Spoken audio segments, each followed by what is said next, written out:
After an illustrious 55-year career in the music industry, including 3 Grammy Awards, the Order of Distinction, the Order of Jamaica, and the Order of Merit, as well as 3 American Keys to the City for his outstanding work in the fields of music and culture, it is truly a blessing that the Honorable Neville O'Reilly Livingston is still outliving his accolades. Internationally, he is known as Bunny Wailer.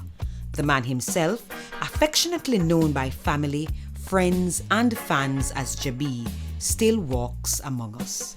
Here he shares the history of his musical journey, from the Wailers to his own successful solo career. Follow his experience with the indigenous Jamaican music genres, ska, rocksteady, and the globally renowned reggae. Yash! Greetings to all of the wonderful people of the world who love reggae music and love the Wailers, which included Robert Nesta Marley, Bob Marley, Peter Tosh, and yours truly, Bunny Wailer. Bunny Wailer was born in Jamaica's capital city, Kingston. As a child in 9 Miles, Bunny would play his bamboo guitar and sing songs including country folk classic 7 Lonely Days for his friends. 7 lonely days make one lonely week. In Trenchtown, however, Bob was the first to be bitten by the professional music bug. He wrote his first composition, then encouraged Bunny to pen his first tune, Pass It On, remembering Bunny's early days with his bamboo guitar.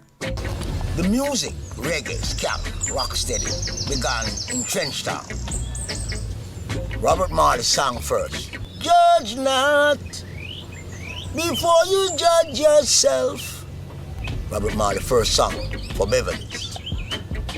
But all of his vision, hope, and aspiration was to see the Wailers form. Peter Tosh came from his country, Savlamar, and he came to Kingston to live, and there and then the Wailers started.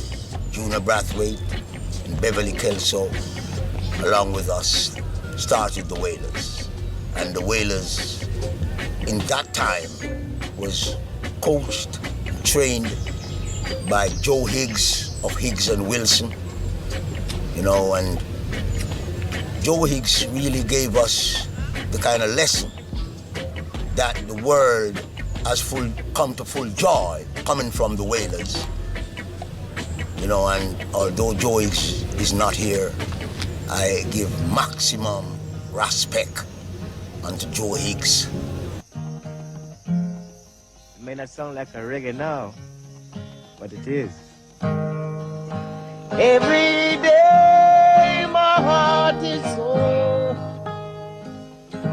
seeing that I'm so poor. I shall not give up so easy no more. There's a reward for me. There's a reward for me. The origins of their signature wail. In 1963, the Wailers auditioned for Clement Coxon Dodd, founder of Studio One record label, who instantly produced their first #1 record, Simmer Down. This was followed up with the classic debut album The Wailing Wailers in 1965, also produced by Studio One, accompanied by the ska supergroup The Scatterlights. As the Wailers' music grew, they became more of a family than a singing group.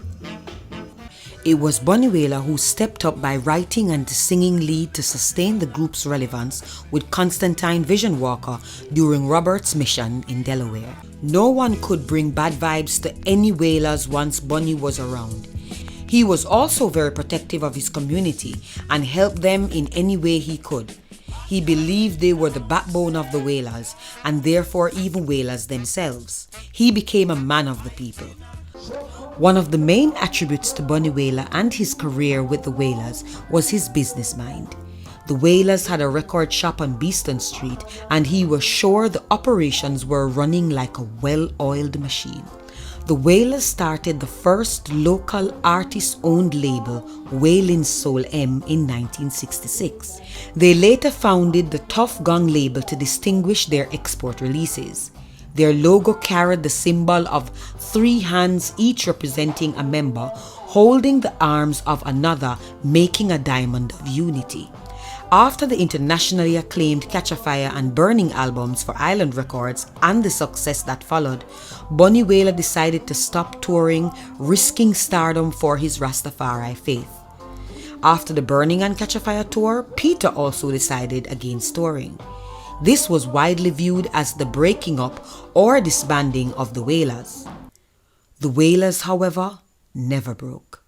To show their continued unity, they headlined a 1975 concert reunited in Jamaica alongside the Jackson 5 and in October of the same year with Stevie Wonder.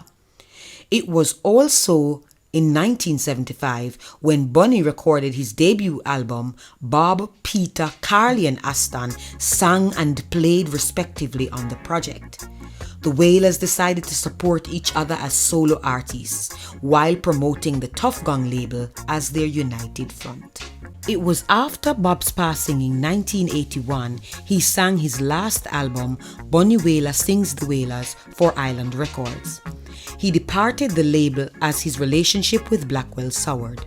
Bunny vowed after his Island Records departure to release his own music and thereby owning his masters on his already registered Solomonic label.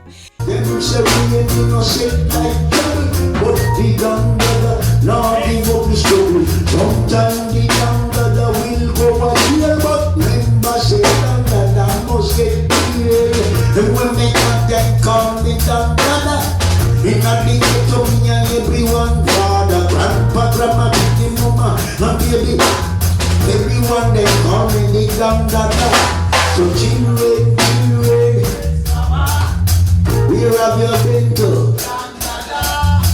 What did the teacher was to? Will you walk me again? Yes, mama. Bunny Wailer is a champion of the Rastafari faith. He has not only talked about reparations and repatriation in his songs and interviews, but he has funded bingies, conferences, events and marches to continue the awareness about the works of His Imperial Majesty Emperor Haile Selassie and the tenets of Marcus Garvey. Bunny Wailer epitomizes authenticity, being led only by truth and his passion for music and culture. Fearlessly choosing at all times to be true to himself, his talent remarkable, his faith unending, his spirit larger than his stature. Jabi is enigmatic, known for being led by his spirit with money and material things not his central focus. It was that same ancestral spirit that led him to the ways of Rastafari and living for his people, for his community. The spirit of the Black Heart Man.